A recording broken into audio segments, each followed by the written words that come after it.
Hey, how you doing? This is John, and welcome to John's Long Box. Today we're looking at the Marvel Universe. This is issue number 2. This is B and C. This is 1982. I showcased the first issue a couple of days ago, and looks like everybody liked it. So I figure I'll every couple of days I'll do another issue of this until either people don't want me to do it anymore, or I do the whole series. But like I said, this was a big freaking deal to me. You know, the anal retentive comic book collector loves to see things organized and cataloged and everything like that. The only problem is I thought they went a little too crazy and like used crazy science to explain everybody's powers. And like I said, the DC Who's Who, they did the same thing, except they just said Superman flies. You know, the Flash runs fast. They never really went crazy, came up with some crazy pseudo-scientific explanation for their powers. All right, let's look at this cover here. Of course, we got Captain America. We got the Cobra. That's Monica Rambeau, Captain Marvel. If you've seen the WandaVision, this is the same character. That's Cannonball with his head cut off over here. That looks like Charlie 27 over there. I'm going to say that's Charlie 27. That's Cloak. That's Captain Universe, the Collective Man over here. That looks like the Black Knight. If you see the Eternals movie, that's what he's going to look like when he puts on his costume. There's Brother Voodoo. Oh, who is that? Is that Cobra? Looks like Captain Britain over here, Baron Zemo, Baron Mordo, Bullseye, Batroc the Leaper, Boomerang, the Beetle, Black Panther, Black Widow, the Blob, Blastar, Black Bolt, Blackout, I can't think of that character's name, Blizzard, the Blue Diamond. This is Binary, that's Carol Danvers. We'll talk more about her when we get to her. The Black Cat, and Hank McCoy, the Beast. Look, check that out. This was such a great time to be a comic book collector. This is everybody's credits over here. There's just too many names to go through, but look at this. This is like a who's who of all the, except Sandy Plunkett. I don't know.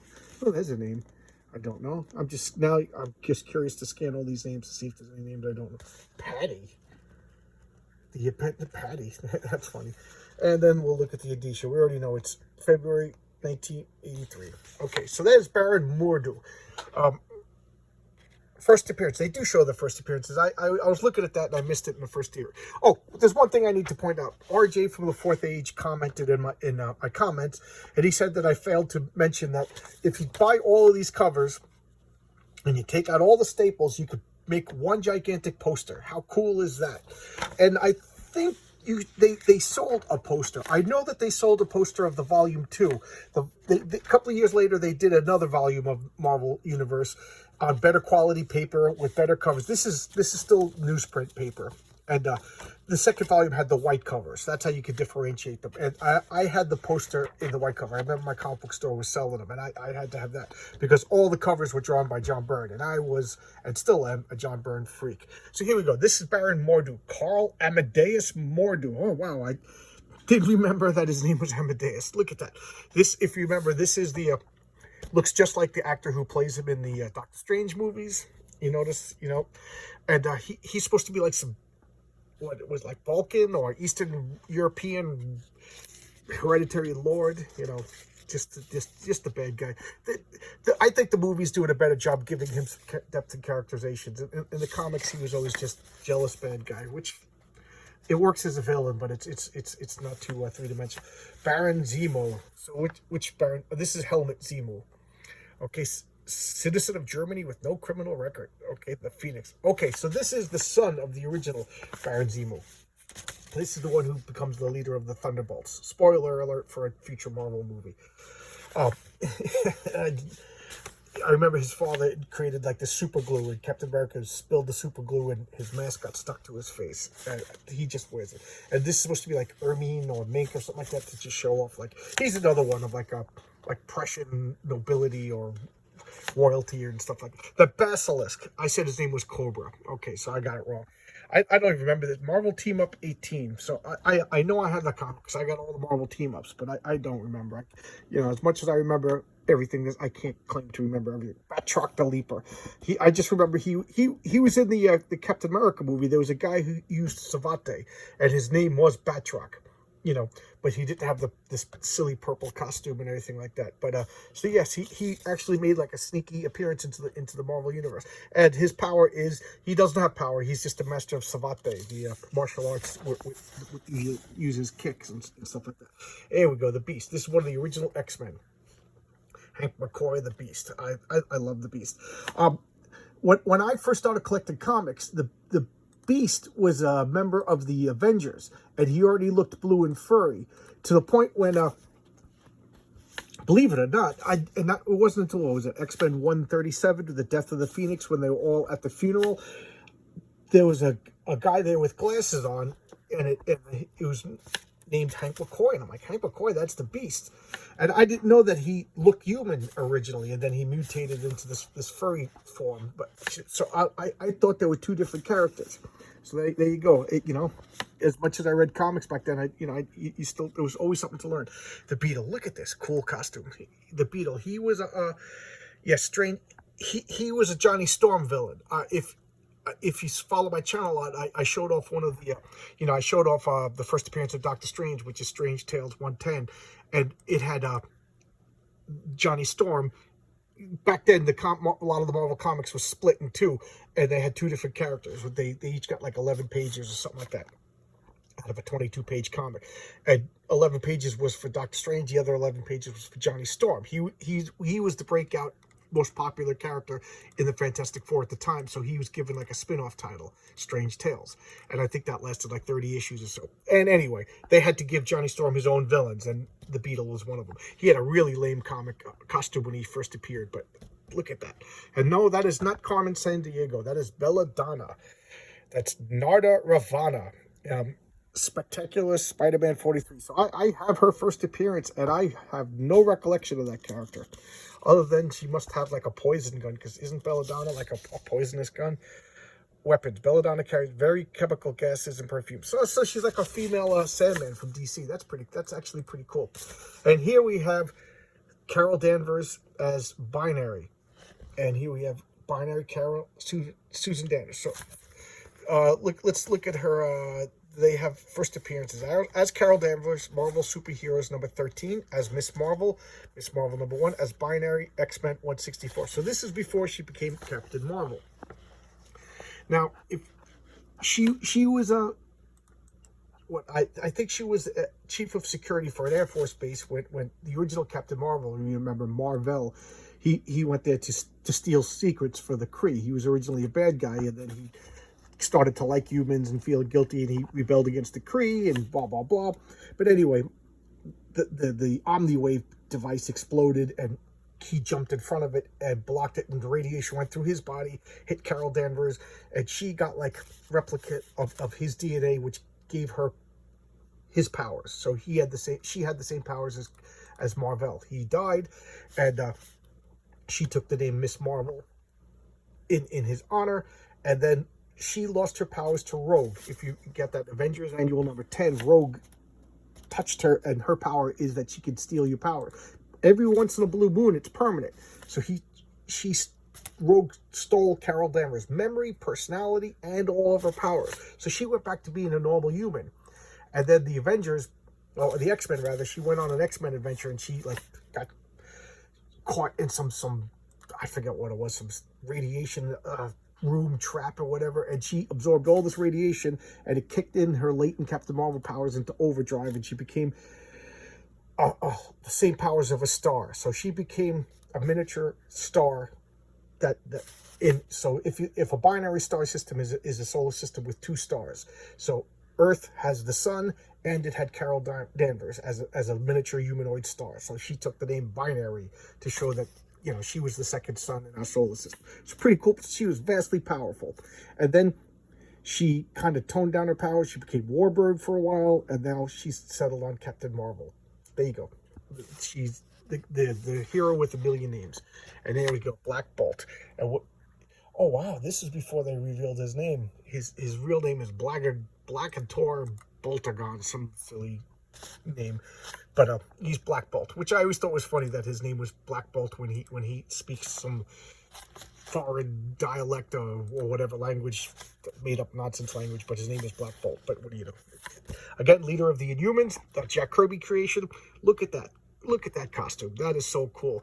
And Gene Simmons, the bass player of Kiss, went on record in saying that his look was a total swipe of Black Bolt with the wings and everything like that. That's so cool. What are his powers? Who knows? He just has the voice. He can speak, but he doesn't speak because his voice is filled with this. They call it the quasi energy, and he just his mere syllable can destroy mountains, stuff like that. Then he has this antenna that he can channel free electrons. What does that mean? Who knows? And he can basically do whatever he wants with it. And those are his two main powers. He can fly, and he's just one of these guys that has plot powers. So because of that, his powers are vaguely undefined. He can do whatever the plot requires. He's one of Marvel's most powerful superheroes. And then the Black Cat, Felicia Hardy. I just recently watched the other Spider-Man movies. I watched The Amazing Spider-Man 2 with Andrew Garfield. And if you noticed, Harry Osborn had a secretary named Felicia.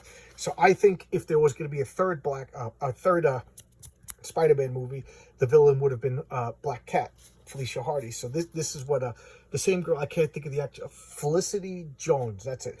That actress she signed on for a multi-picture deal, but unfortunately they didn't make another movie. And she was a Spider-Man villain. And originally she didn't have any powers. She was just a street level cat burglar, kind of like Catwoman. But then she would set up, like she would go to places beforehand and then set up all these tricks and traps. So when Spider-Man fought her, it was as if Spider-Man was beset upon by bad luck. And then she became a mutant, and she actually had these powers. So I don't know. I haven't read any comics with her in a while, so I don't know if she's the mutant version or the trickster version. Who knows? This is from her first appearance. That is great. That is just such a good costume. I always liked her. And then she was another one of these romantic interests for Peter Parker, Spider-Man. Here we have Dane Whitman, the Black Knight. Just watched The Eternals the other day with my wife, and what Kit Harington is playing Dane Whitman. Well, this is what his costume is going to look like when he finally gets his. If they ever make Eternals 2 or Black Knight, I don't know how they're going to debut him. But if you saw that Circe gave him the ring with that symbol, there's the symbol from the ring that becomes, his chest emblem, and he wears like this chainmail at the mail. And the Black Knight has always been a villain. Historically, it has been a villain. And from King Arthur's times, there was a villain, and there's the Ebony Blade. The Ebony Blade is this cursed weapon, and I forget who cursed it. Oh, right here. The Ebony Blade, forged from a meteorite by unknown metal by Merlin the Magician, possesses a number of properties. Some of it initiate the best magical enchantment. So it could disperse magic. It could pierce like armor and stuff like that. So it's a MacGuffin blade. It's magic weapon, but it's cursed and it's evil, and whoever uses it becomes bad. Well, Dane Whitman is breaking that curse. So he that's why in the movie he didn't want to talk to his uncle. He's reluctantly going after the sword. They did a cool little effect that almost made it look like liquid, that was like yearning to go near his hand. That was pretty cool. So he's going to take this, and I'm sure they're going to play up like the evil and make him like, conflicted and everything. They should do a pretty good job. And he has this bat-winged horse that he called Aragorn.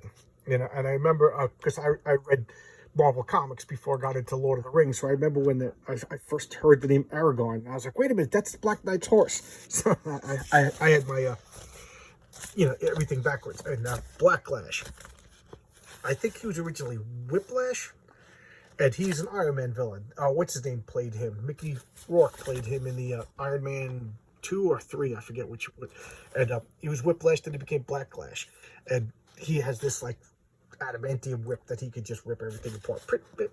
Pretty cool costume, no great shakes. And Black Mamba of the Serpent Society. There's a whole group of like evil snake-based villains that fought like Captain America. They fought the Thing, and I guess she has tame snakes that she throws at people.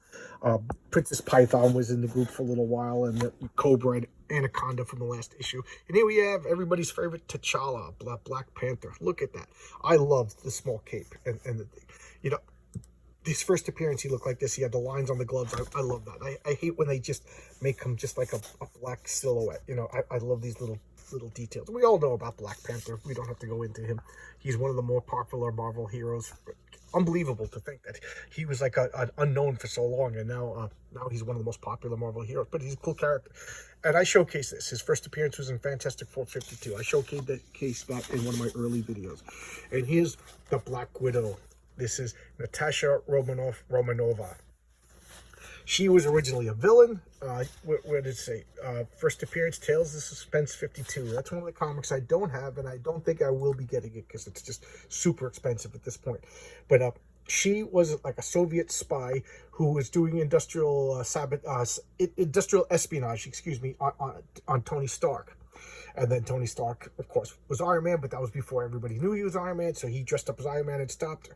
Her second appearance, she brought Hawkeye, and Hawkeye was a bad guy. So, you know, Black Widow was a bad guy, and she dressed up like a evil bride. She had like the veil. She had like a black wedding dress and a black veil over her face. She didn't have this costume that she has now. And even this costume, this was a costume that she went through her phase. Well, I thought they would have her other, but they had the costume that I showcased in the Marvel's team up is her classic costume.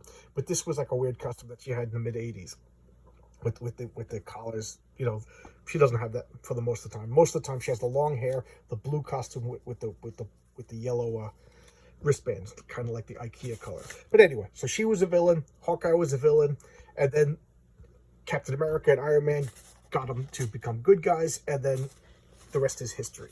Here's another Jack Kirby creation, Blastar. His first appearance is Fantastic Four 62. I have it, but I didn't showcase it yet. I really should. I love all those old Fantastic Fours. He is like a barbarian monster from the negative zone. Look at that. That's his power. Is he's the living bomb burst. He just fires energy blasts from his hands, like destructive power blast. His teeth, that always bothers me, that he can't close his mouth properly because his teeth are so unmatched. looks like he has a face full of broken teeth. And this is Blitzkrieg. This is the character who I didn't know who it was. So I don't really know much about him. Franz Mittelstadt, mechanical engineer. With Contest of Champions. Okay, so he's a German superhero from the Contest of Champions. Contest of Champions was Marvel's first limited series. It was 3 issues, and oh my God, did I go nuts for that comic. That was every superhero fighting. It was just like, I don't know about you, but when I was a little kid and I had all my superhero action figures, it was just like, okay, Hulk's going to fight the Lizard. Okay, Hulk's going to fight Captain America. There was no plot. It was just, fights, and that's what that comic was. The plot was, who cares? Space aliens kidnap everybody. You got to fight or everybody's dead. So it was just superheroes fighting everybody. And one of the things they did was, it was supposed to be every superhero on Earth was there. So Marvel made up a bunch of superheroes for countries that didn't have any. So they made up Arabian Night for Saudi Arabia. They made Sabra from Israel. And they made Blitzkrieg from Germany. And Peregrine from France. And, so there was a first appearance of Shamrock from Ireland. So there was a first appearance of a lot of superheroes. Some of whom you heard. Some of them, like Blitzkrieg, kind of disappeared. It's a pretty cool costume. I'm sure a little bit of work we could fix this up. These collars are just awful. Blizzard. Now there's a cool costume. I always say that a costume's got to be simple and elegant. And look at that. That is simple and that is elegant. You know what his powers are just by looking at him. And even if he didn't talk within like 10, 15 minutes, you'd narrow down his name to a couple of names. You'd be like, Ice Storm, Arctic guy, or Blizzard. Yeah, Blizzard. That's his, how cool is that? Where did he come from? First appearance as Jack Frost, and then Tales of Suspense 45 as the Blizzard. Okay. Oh, as Jack Frost, Tales of Suspense as Blizzard, Iron Man 86. So I have his first appearance as Blizzard. I do not have his first appearance as Jack Frost. Those are just way too expensive. Okay? And here's the Blob. I always hated the Blob. His power is he's a big fat slob. He's immovable. And then they also added later on, like I always say, power creep happens. Superheroes and supervillains always get more powerful. At first, he just was this immovable object. So what he did was, once he concentrated and planted himself, it's almost like like an intrinsic field, as the way I call it, just like extended from his body to the center of the earth. So he could not be moved. The Hulk could punch him, but he would not move. And they realized, yeah, that's kind of lame. So they also made it that he's invulnerable. So he's this invulnerable, immovable object. And they always have like the Juggernaut, who's the unstoppable force, and then he's the immovable object. So there you go, the two Marvel villains that are the unstoppable force and the immovable object. But he's just so gross looking. And of course they made it since he's invulnerable and indestructible and can't be moved, that he's strong, but he's he could like lift a car and stuff like that, but he's not super duper strong. And here's the Blue Shield. Dazzler number 5. Okay, so I got his first appearance, but it's so unforgettable. It's so forgettable, I don't remember. The Blue Shield. I was going to say something, but I'm glad I saw this first, because I thought he was like an old Atlas character that they brought back. Maybe I'm thinking of the Blue Diamond. But the Blue Diamond's not in this comic either. But, so I guess I'm wrong. Boomerang. I think a different color scheme, but that costume's pretty cool. And Tales to Astonish 81. So what was he? He fought Iron Man. This was another Iron Man villain.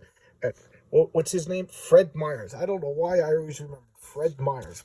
and Blob is Fred Dukes. And here we go. Look at that. That's pretty cool. And he pulls off these boomerangs and he throws them.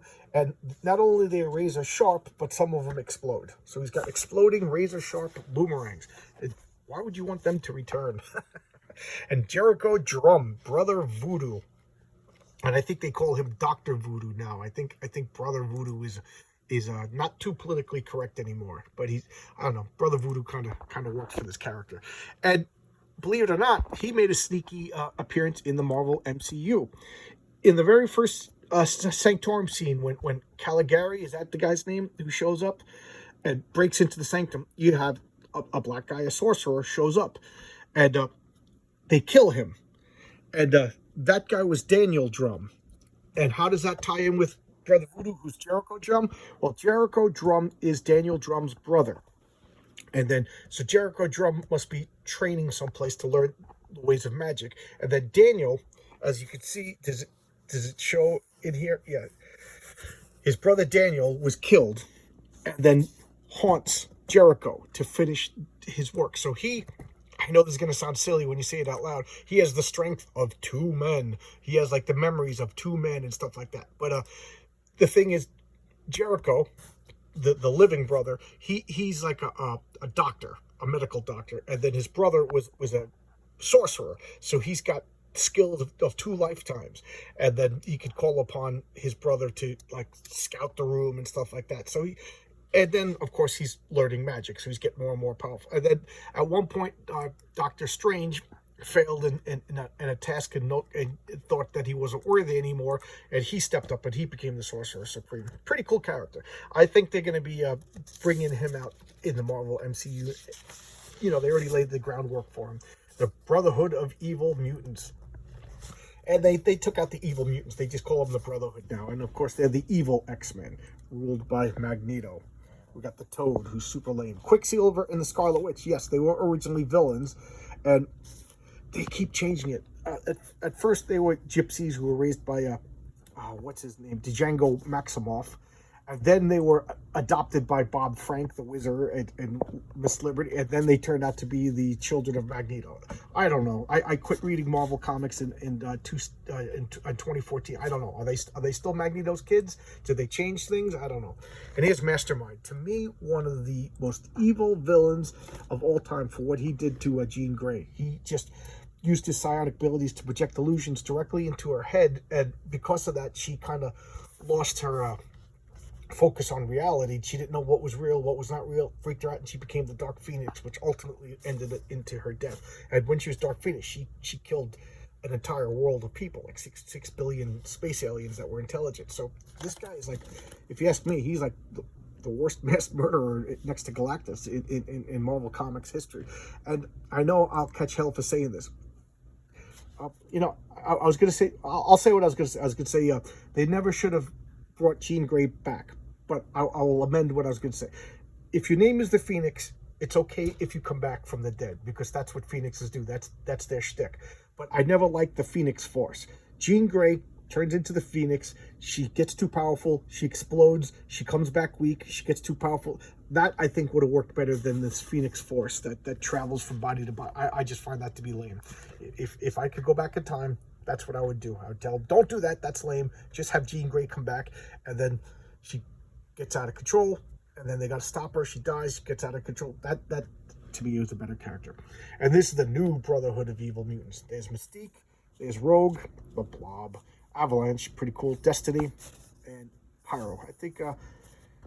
yeah, they were in the X-Men movie. Destiny wasn't in the X-Men movie. She doesn't have a cool power to show for a movie. Her power is she could see the future. So, and she's an old lady. So an old lady sitting is not something, you know, not dynamic on the movies. And here he is, Bullseye. Everybody loves Bullseye.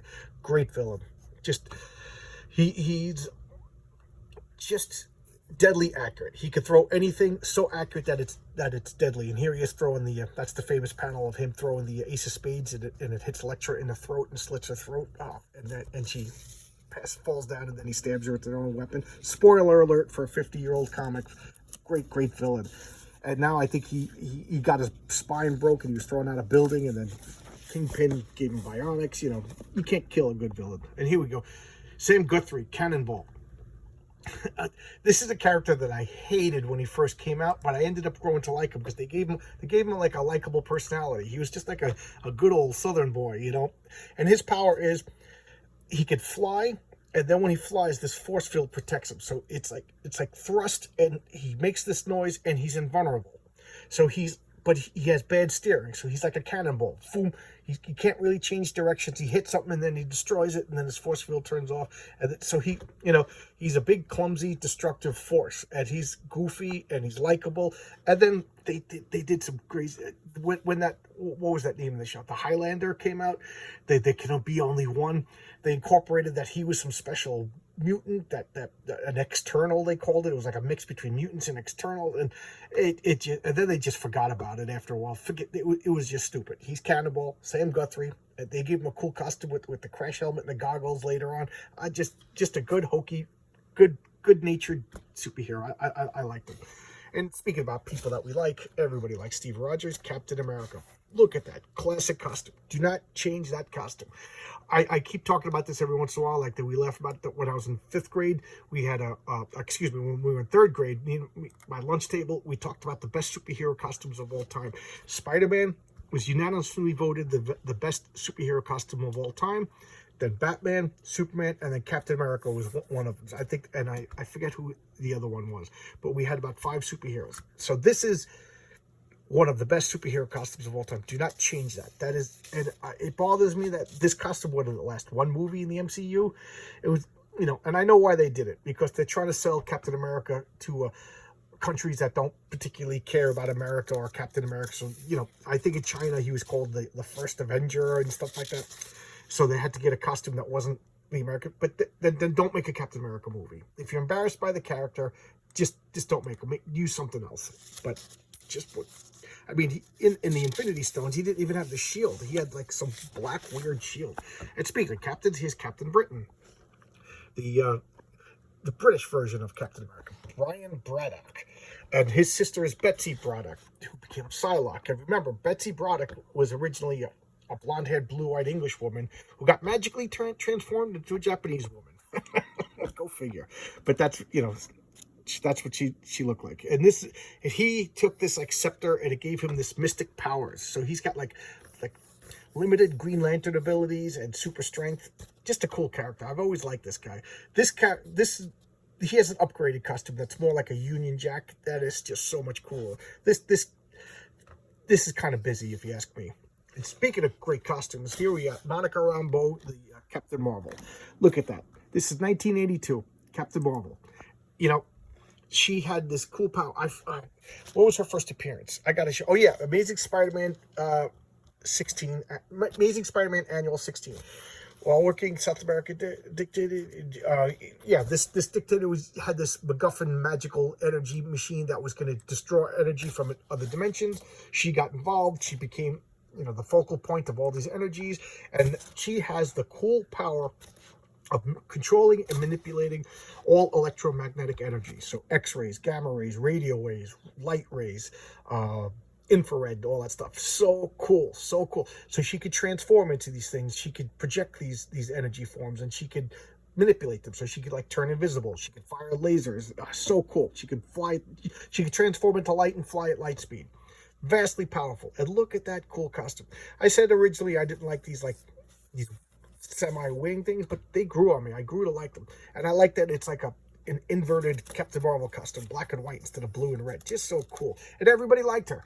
Within like they originally just slapped her out because they needed a Captain Marvel to retain the copyright on the name Captain Marvel. DC had let the name lapse, so Marvel jumped on it. Can you blame them? Marvel Comics not having a character named Captain Marvel? So they jumped, and they've been keeping the name Captain Marvel in print so that the copyright wouldn't lapse.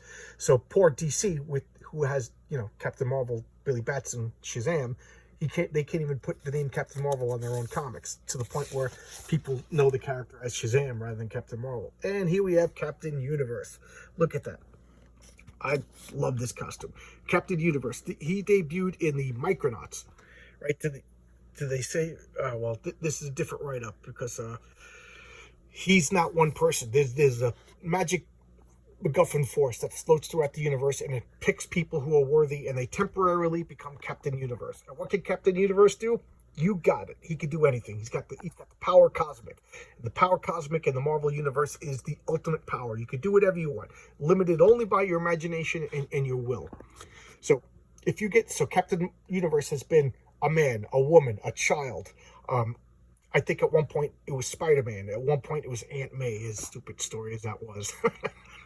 And she fought Galactus. How bad is that? But so, and then when your task is over, the force moves on to somebody else. So I have a little suggestion here.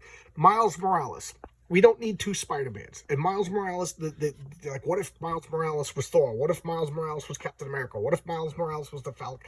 They obviously like Miles Morales. He's a pretty cool character. We all, you know, I think that Into the Spider-Verse is one of the best Spider-Man movies. Cool character. But we don't, you know, and nobody accepts him as Spider-Man, because if he was, his comic books would just be called Spider-Man, but they're not. They're called Miles Morales, and then Spider-Man. So make him Captain Universe. Captain Universe can be anybody. Have Miles Morales be Captain Universe for the time being. There you go. Problem solved. He's a cool character. There's a cool costume. He's got cool powers.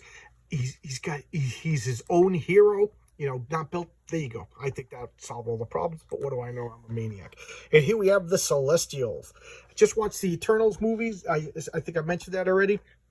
I was a bit underwhelmed. I thought it was kind of slow. I liked it and disliked it at the same time. I liked because they took like a bunch of disjointed Eternal stories by various creators, and they kind of picked and choose some of the best stuff and mushed it into 2-hour movies. Unfortunately, they kind of made the Eternals like bad guys. You know, the whole, you know, the unlikable. Like they were like accessories to murder, and they made the Celestials kind of bad guys. The Celestials are supposed to be like, Jack Kirby envisioned them as like angels. If you ever read like the old books of Exodus and old Bible and stuff like that, the angels were never really described as like cute little chubby little babies with wings. They had these like really horrific, gigantic, you know, almost inconceivable forms. So Jack Kirby like kind of translated that into these like figures. And here's Arashim the Judge. You know, they did a pretty good. That's kind of what he looks like in the movie, and they didn't really show any of the other. But here we got Hargon the Measurer, Turfol the Surveyor, Nezer the Calculator, Gabminion the Gatherer, Gemini the Analyzer, and these were all created by Jack Kirby. And I'm not even going to get into that because I'll spend another 30 minutes. But I already talked about the Celestials and the Eternals when I showcased the Eternals comic, and here we have the Champion of the Universe. This was the main adversary in that contest of champions. He's one of the elders of the universe, meaning he's one of the first intelligent humanoid beings to arise in the universe. And they formed like a loose confederacy of like-minded, powerful beings, and they all focus on one thing. His focus is combat and battle.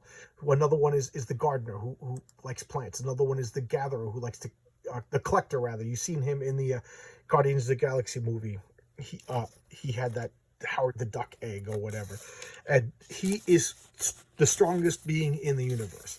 You know, they all acknowledge it. He's like the only person that I know who ever beat him was Silver Surfer, who's probably Marvel's most powerful superhero. And here we have the champions of Xandar. You saw these guys. Well, you saw him at least.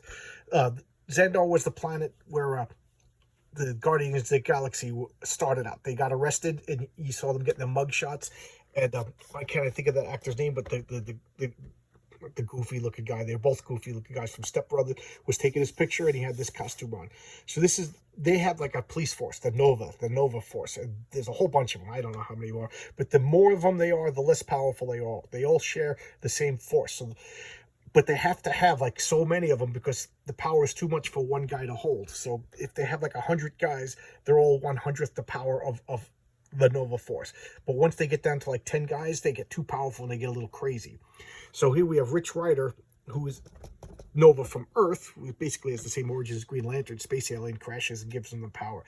And it originated on this planet that was destroyed by Galactus, and then the Watcher, for some reason, preserved these asteroids. So it's a world that's broken up and connected by pneumatic tubes. Kind of cool, kind of Flash Gordon-y at the same time. And you know, they spend their time on Earth, they come back to Earth, they go back to Xandar, and then they have their own super team. The Protector, I don't know much about, but powerhouse. I love this guy. Just cheesy, but cool at the same time. His power is he could absorb energy and transform it into strength. So he could, you know, jump into a fire, absorb the fire, and get stronger. You could punch him, he could absorb the kinetic energy, and he gets stronger. Pretty cool. And the Comet. He's like super fast, he could fly, and he shoots lightning. Pretty cool power, pretty cool costume. And then these are the Earth heroes that join Nova. Crime Buster, Diamond Head. I was thinking of, when I said Blue Diamond, I was thinking of Diamond Head. And then this is their ranks. This explains their ranks. And here we go, Charlie 27. He was one of the original Guardians of the Galaxy. He was in the movie, when you saw Sylvester Stallone, there was the original Guardians of the Galaxy standing behind him. There was a big, tough-looking guy. That was Charlie 27. And he's the 27th clone of Charlie, who is genetically modified to work on the high gravity of Jupiter. There you go. 1,000 years in the future. There's the Circus of Crime. If you saw my She-Hulk showcase, I talked about these lame-o villains, and that was the way it worked in the She-Hulk comic, because they only used lame villains. But these guys showed up in the Hulk originally, and Hulk, whatever, got involved with the girl. The ringleader's not here. That's weird. He's their leader, so I guess he gets his own entry. These are all Steve Ditko or Jack Kirby creations. I forget, but they'll some of the lamest Marvel villains. And here we got Cloak and Dagger. And I always thought that Marvel never knew what to do with Cloak and Dagger. They were both runaways. They got captured and then forced to take experimental drugs. And Cloak got these darkness abilities, and she got these light powers. And depending upon who wrote them, their powers were always different. He was kind of like a good guy on the verge of becoming a bad guy, and then their powers got inverted, where she became the darkness, he became, which is what you do after a while with these kids stale.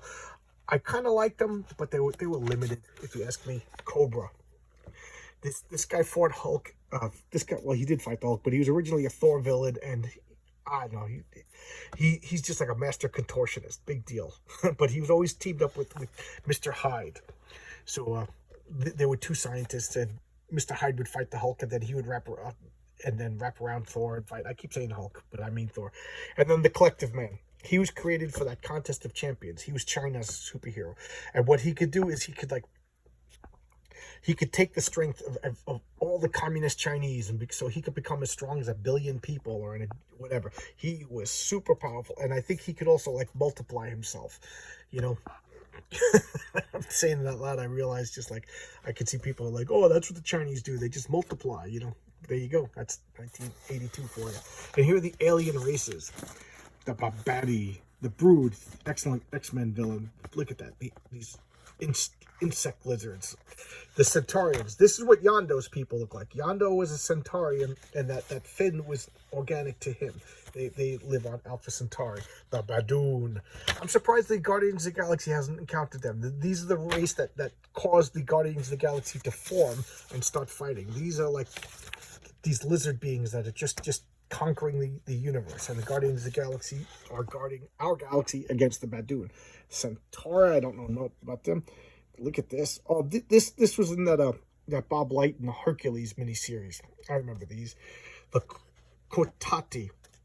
These also come from the Kree homeworld, and they're like spiritual plant beings. And they came to Earth to get away from the Kree for a while, and they're like peaceful and mystic and everything.